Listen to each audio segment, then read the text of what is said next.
আসসালামু আলাইকুম ভিউয়ার, সবাই কেমন আছেন?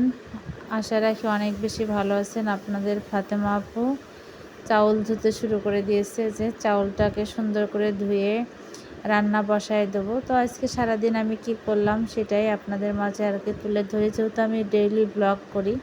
ডেইলি দৈনন্দিন যেটা করি সেটাই আপনাদের মাঝে আর কি তুলে ধরি। তো যাই হোক, এখানে আমি সুন্দর করে চাউলগুলো অনেক সময় নিয়ে নিয়ে পরিষ্কার করতেছিলাম। আর ক্যামেরার তো আর বারবার চাউল ধোয়া দেখানো হয় না। তো যাই হোক, এখানে আমি মাছ মাংস যেটাই বের করছি সেটাই ভিজাই দিয়েছি আর কি, মাছই সব, মাংস না। তো যাই হোক, মাছ টাছ রান্না করবো আর মেয়েদের জন্য লতি রান্না করব, কারণ বড় মেয়ে লতি ভাজি, লতি চচ্চড়ি, লতি রান্না অনেক বেশি পছন্দ করে। তো এখানে আমি ওর জন্য একটু লতি ভাজি করে নিলাম। আর তার সাথে সাথে শিং মাছ দিয়ে হচ্ছে আলু দিয়ে একটা পাতলা ঝোল রান্না করব।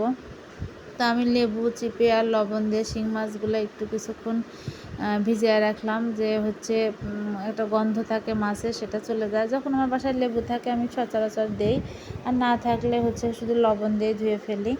আর এই যে আমি দাঁড়িয়ে দাঁড়িয়ে হচ্ছে কাটা কুটা করি, সব কাটা কুটা আমি দাঁড়িয়ে দাঁড়িয়ে করি। একটা করে রান্না করি আর একটা করে হচ্ছে তুলে দেই, এভাবে আমি রান্না বান্নাগুলো করি। আর ছোট ছোট ক্লিপ আপনাদের সাথেই হচ্ছে অ্যাড করে দেই। আসলে আমাকে ক্যামেরা ধরে রেখে ভিডিও করে দেওয়ার মতো আসলে কেউ নাই, যার জন্য আমি ওভাবে আসলে ভিডিও করতে পারি না। আর যদি ক্যামেরা ধরে কেউ হচ্ছে ভিডিও করে দিত, তাহলে আমার ভিডিও কোয়ালিটিও অনেক সুন্দর হতো, আর সম্পূর্ণতাই আমি রান্নাবান্না আপনাদের মাঝে তুলে ধরতে পারতাম। তো যেহেতু আমি হচ্ছে নিজে নিজেই রান্না করে নিজেই আবার হচ্ছে একটু একটু করে ক্লিপ রাখি, যার জন্য আমি আসলে সম্পূর্ণ ভিডিও সেভাবে উপস্থাপন করতে পারি না। তো যাই হোক, ভাইয়া আপুরা যারা আমাকে ভালোবেসে এ পর্যন্ত আমার ভিডিওগুলো দেখে আসেন, সাপোর্ট করেন, আপনাদের সাপোর্ট, আপনাদের সহযোগিতা ভালোই লাগে। তো আমার রান্না বান্না, আমাদের ডেইলি যে লাইফস্টাইল আপনাদের কাছে কেমন লাগে? আমরা সাদামাটা জীবনযাপনই করি। যাই হোক, যেগুলাই খাই নিত্য নতুন, সেইটাই আপনাদের মাঝে আর কি তুলে ধরি। যা করি সেগুলাই ছোটোখাটো যেটাই করি আপনাদের সাথে শেয়ার করি, এই আর কি। ভাইয়া আপুরা অবশ্যই ভালো লাগলে একটু ফলো দিবেন, শেয়ার করবেন, এই আর কি। আর আমার রান্না বান্না দেখে আসলে শেখার মতো কিছু নাই। আসলে আমি হচ্ছে এখানে রেসিপি শেখানোর জন্য বা রান্না শেখানোর উদ্দেশ্য কোনো ভিডিওভাবে আসলে করতে পারি না। আসলে আমি যেটা পারি, যেভাবে খাই সেটাই করি।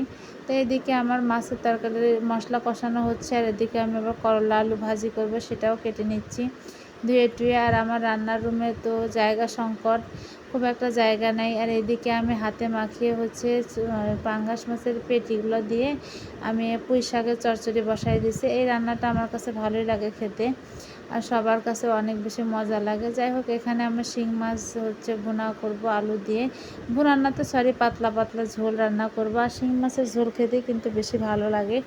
যাই হোক, আর শিং মাছ কিন্তু পরিষ্কার করা অনেক ঝামেলা, তারপরেও যতটুকু পরিষ্কার করছি অনেক সময় নিয়ে, আরও হয়তো সাদা করা যেত, কিন্তু হচ্ছে মাছটা অনেক বেশি নরম হয়ে যায়, কারণ আমরা হচ্ছে বরফ দেওয়া মাছ কিনি, বা হচ্ছে এগুলো মাছ হচ্ছে অনেক সময় থাকে বাইরে, যার জন্য বেশি সময় নিয়ে আসলে ধুতে গেলে মাছটা আসলে কেমন যেন নরম হয়ে যায়। তো তারপরে আলহামদুলিল্লাহ অনেক সুন্দর করে ধুয়ে পরিষ্কার করে নিয়েছি। আর মাছগুলো অবশ্য জ্যান্তই ছিল, যার জন্য মাছটা পরিষ্কার করতে সুবিধা হয়েছে।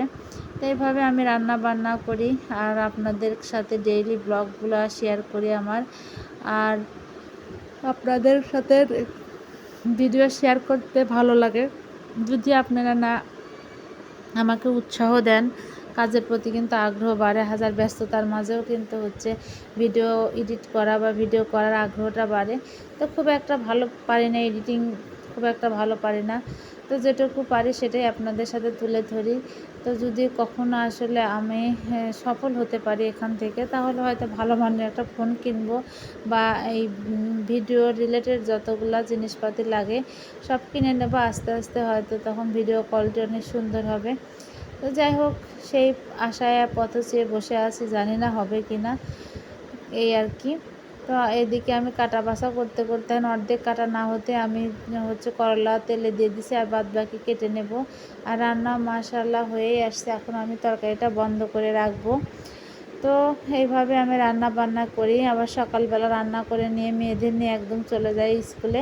12:30টার দিকে আসি, আসে মেয়েদের হচ্ছে ডুব গোসল করায় ঘর-টর মুছে একটু বিকালবেলা রেস্ট নিতে না নিতেই বড় মেয়েকে নিয়ে আবার কোচিংয়ে যেতে হয়, প্রাইভেট কোচিং থাকে।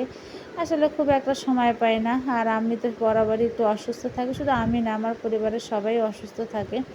জানি না কার হচ্ছে কুফরি কালামের দ্বারা আমরা আসলে এতটাই অসুস্থতার থাকি। আর যে বা যারা আমাদেরকে করে রাখছে এরকম কুফরি কালাম, আল্লাহ যেন তাদেরকেও এই মানে দেখায় আর কি। আর আল্লাহ দেখায়ও, কিন্তু মানুষ বোঝে না তাই। কেউ কারোর ক্ষতি করলে তার ডাবল ক্ষতি তার হয়ে যায়, কিন্তু মানুষ বুঝতে পারে না এটাই। তো যারা করে রাখছে তাদের অবশ্যই বিচার আল্লাহ করবে। কারণ আমরা সবাই সুস্থ সবল ছিলাম। আজ কয়েক বছর যাবৎ আমরা স্বামী স্ত্রী সন্তান সবাই আমরা অসুস্থ। কারণ আসলে ডাক্তারি চিকিৎসা আমরা কখনোই ভালো হতে পারি না, সারা বছরই রোগ ব্যাধি লেগেই থাকে। আসলে কি বলবো, উপরআল্লাহ জানি না আসলে কেন আমাদেরকে এত বেশি সবসময় অসুস্থ রাখে।